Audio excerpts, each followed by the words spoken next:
kita berdoa. Siapa yang akan memimpin doanya? Alifah, Bu. Ya, silakan untuk Alifah.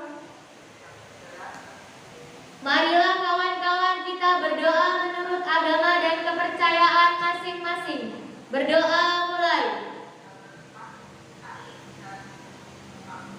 Berdoa selesai. Terima kasih untuk Alifah yang telah memimpin doa. Semoga kegiatan pembelajaran kita hari ini dapat berjalan baik dan lancar. Baik, Ibu absen terlebih dahulu ya. Ya, Bu. Alifah, Hadir, Bu. Aulia, Anggita, Nova, Rizka. Ya, semuanya masuk ya. Tidak ada yang saya alhamdulillah, berarti diberikan kesehatan. Dan di sini Ibu akan menjelaskan tentang IPK atau indikator pencapaian kompetensi. Indikator 3.1.1 menjelaskan pengertian transaksi bisnis. Kemudian 3.1.2 menjabarkan transaksi berdasarkan aktivitasnya. 3.1.3 menentukan transaksi berdasarkan sumbernya. 3.1.4 menganalisis transaksi berdasarkan pihak yang melakukannya. Kemudian Ibu lanjutkan lagi untuk IPK 4.1.1 mengidentifikasi pengertian transaksi bisnis.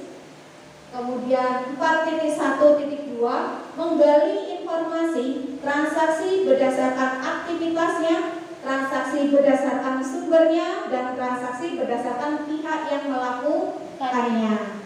Selanjutnya Ibu akan menjelaskan yaitu adalah tujuan pembelajaran. Tujuan pembelajaran yang pertama, melalui kegiatan membaca, siswa dapat menjelaskan transaksi bisnis dengan benar. 2. Melalui kegiatan tanya jawab, siswa dapat menjabarkan transaksi berdasarkan aktivitasnya dengan tepat. 3. Melalui kegiatan diskusi, siswa dapat menentukan transaksi berdasarkan sumbernya dengan benar.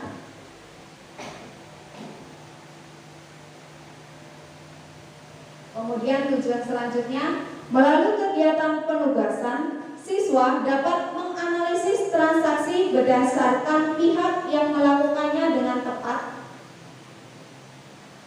Melalui kegiatan presentasi kelompok, siswa dapat mengidentifikasi pengertian transaksi bisnis dengan tepat. Kemudian tujuan pembelajaran yang terakhir, melalui kegiatan presentasi, siswa dapat menggali informasi tentang transaksi berdasarkan aktivitasnya, transaksi berdasarkan sumbernya, dan transaksi berdasarkan pihak yang melakukannya dengan penuh tanggung jawab. Oke, selanjutnya Ibu akan menjelaskan materi tentang transaksi bisnis. Oke, kalau minggu lalu kita sudah pernah belajar tentang pengertian transaksi, siapa yang masih ingat tentang pengertian transaksi? Oke, Rizka, silakan. Transaksi itu apa, Rizka? Transaksi adalah pertukaran barang dan jasa. Ya, transaksi yaitu adalah pertukaran barang atau jasa. Sekarang kita akan membahas tentang bisnis. Di dalam benak anak-anak ini, kalau bisnis itu identik dengan apa? Usaha. Usaha. Sekarang Ibu bertanya kembali. Pada saat kalian jalan atau dari rumah sampai ke sekolah, bisnis atau usaha apa yang kalian jumpai? Siapa? Salon, bengkel, bisa. Terima kasih untuk Nani, Ria. Toko baju atau bisnis. Jadi yang kalau dikaitkan dengan transaksi bisnis, apa itu transaksi bisnis? Kegiatan perusahaan atau individu yang bersifat finansial dan diproses melalui pencatatan transaksi sehingga yang melibatkan perusahaan pada harta, utang, dan modal yang berkaitan dengan pihak lain. Terima kasih untuk Fatma. Betul yang dikatakan oleh Fatma. Sekarang kita akan membahas yaitu adalah transaksi berdasarkan aktivitasnya. Yang pertama yaitu adalah transaksi pengeluaran uang. Yang kedua yaitu adalah transaksi penerimaan uang. Yang ketiga yaitu adalah pembelian barang dagang. Kemudian yang keempat, pembelian kredit. Berikutnya adalah pembelian tunai. Yang keenam, penjualan kredit. Yang ketujuh yaitu adalah penjualan tunai. Terakhir yaitu adalah transaksi lain-lain. Sebelum Ibu melanjutkan ke materi selanjutnya, ada pertanyaan? Ya, silakan Anggita.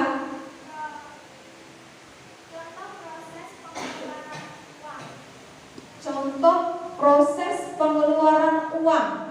Oke, Anggita ada yang bertanya, ya, namanya ada yang bertanya, apa contoh dari transaksi pengeluaran uang? Sebelum Ibu menjawab, coba siapa di antara anak yang ada di sini bisa menjawabnya? Alifah, silakan. Contohnya seperti perusahaan membeli barang untuk stok. Itu termasuk salah satu transaksi pengeluaran. Akan menjelaskan poin selanjutnya yaitu adalah transaksi berdasarkan sumbernya. Kalau berdasarkan sumbernya di sini terbagi menjadi dua, yaitu adalah yang pertama yaitu transaksi modal. Transaksi yang mengakibatkan berkurang atau bertambahnya modal perusahaan. Selanjutnya yang kedua yaitu adalah transaksi usaha. Kalau Bu Enda memberikan contoh seperti ini, transaksi jasa servis. Berarti transaksi yang ada di dalam jasa servis komputer itu apa? Contohnya? Nani. Mendapatkan jasa servis dari pelanggan. Selanjutnya transaksi berdasarkan pihak yang melakukannya. Kedua, yang pertama yaitu adalah transaksi eksternal. Kalau X berarti apa? Di luar atau melibatkan pihak luar perusahaan. Nah, tadi sudah dijelaskan di depan juga kalau pihak luar perusahaan itu siapa saja. Kedua yaitu adalah transaksi internal. Nah, kalau in berarti apa? Di dalam perusahaan. Jadi kalau di dalam perusahaan itu ada bagian-bagiannya. Misal kalau koperasi itu ada bagian accounting, kemudian ada bagian administrasi, kemudian ada di bagian marketing. Itu akan saling berkoordinasi. Berkoordinasinya dengan siapa? Dengan pimpinan atau bagian penanggung jawab. Selanjutnya kita akan melakukan diskusi.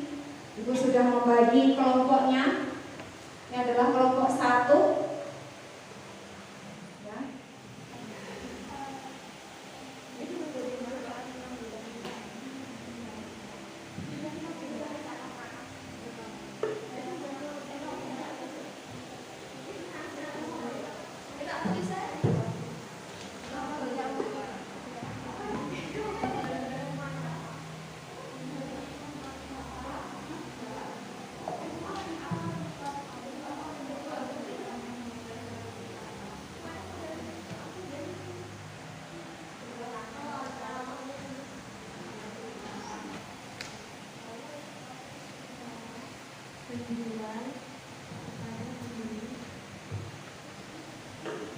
Kelompok 3, ada pertanyaan? Sudah? Ada pertanyaan?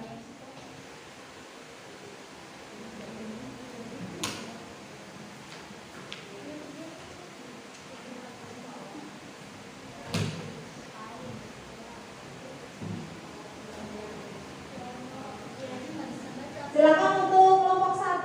Pembelian kredit harus ada perjanjian antara penjual dengan pembeli Bagaimanakah syarat pembayaran transaksi pembelian kredit? Jawab.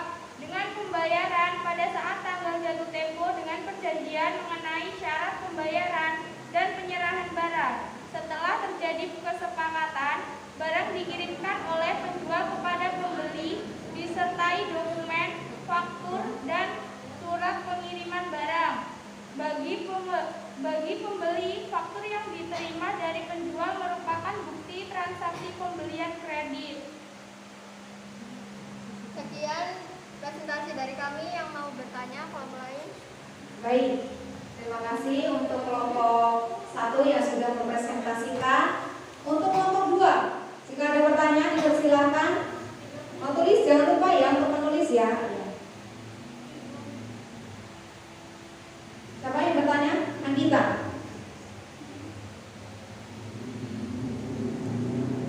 Yang termasuk dalam transaksi pembelian kredit itu apa saja? Contoh yang termasuk ke dalam transaksi pembelian kredit. Seperti itu, Eka? Contohnya seperti apa? Contohnya seperti penjualan motor secara kredit, bisa berupa barang-barang elektronik yang mungkin harga jualnya itu tinggi, dan biasanya itu membebankan konsumen. Oleh karena itu perusahaan memiliki siasat, yaitu dengan cara Transaksi modal dapat menambah modal perusahaan. Jawab. Pada perusahaan perseorangan, pemilik dapat menambahkan modal dengan menyerahkan aset pribadi. 2.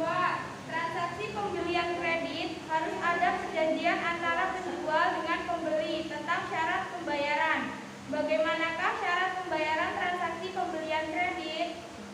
Jawab. Dengan pembayaran pada saat tanggal jatuh tempo dengan perjanjian mengenai syarat pembayaran dan penyerahan barang.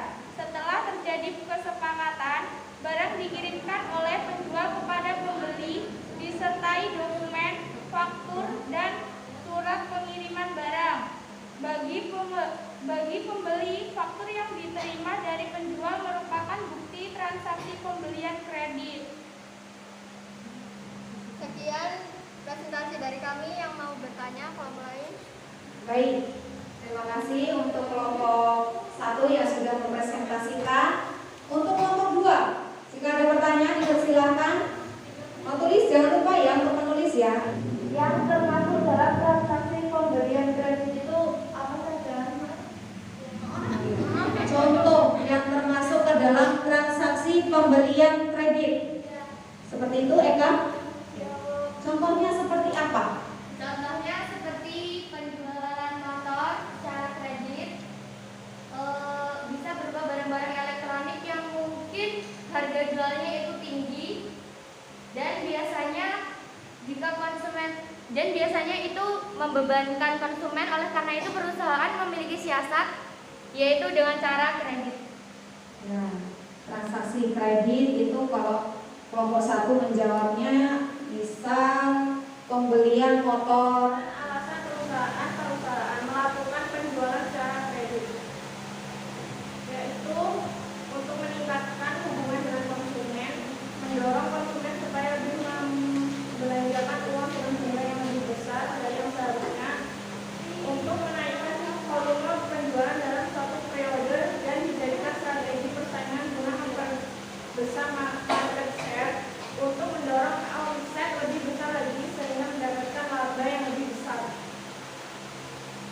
Silakan buat kelompok 1 dan kelompok 2 jika ingin bertanya. Ya, silakan simpulkan untuk materi pembelajaran kita hari ini, bahwa kita belajar tentang transaksi bisnis. Setiap transaksi atau setiap melakukan suatu transaksi harus dilakukan yang namanya pencatatan. Ya, karena pencatatan ini nantinya akan dikomunikasikan kepada pihak mana. Pembelajaran kita hari ini menyenangkan atau tidak? Menyenangkan. Materi bagian mana yang anak-anak itu menyenangkan?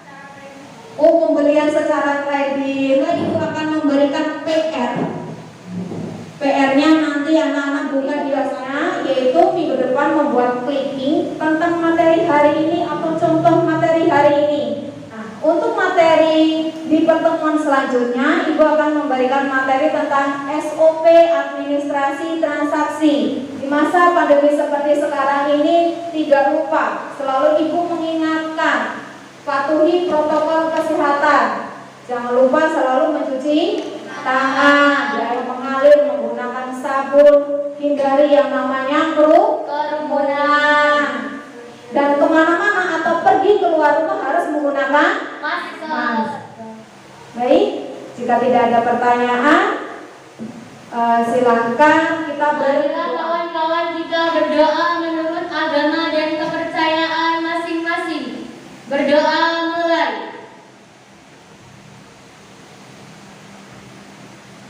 Berdoa selesai. Ya, terima kasih. Hati-hati di jalan, jangan lupa langsung pulang ya. Ya Bu. Wassalamualaikum warahmatullahi wabarakatuh. Waalaikumsalam.